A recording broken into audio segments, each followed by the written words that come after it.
Якутского пивзавода больше нет. На месте одного из старейших зданий столицы сейчас работает экскаватор. Стены разрушены, остались одни руины. Официальная история пивоварения в Якутии началась еще с 1908 года. Мало кто помнит, но раньше там продавали разные сорта пива и лимонада. Основателями же были чехи, которые построили первый завод. Тогда стоимость строительства составила всего 10 тысяч рублей. Теперь на его месте будет возвышаться жилая новостройка.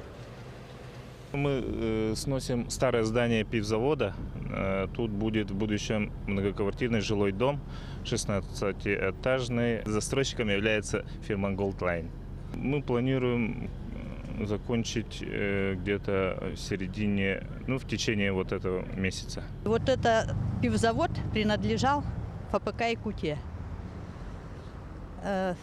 Здесь производили раньше очень много разнообразных напитков, пива, лимонады. Это историческое здание было, и сейчас является. Конечно, жалко расставаться с прошлым. Все-таки оно очень долго прослужило Якутии.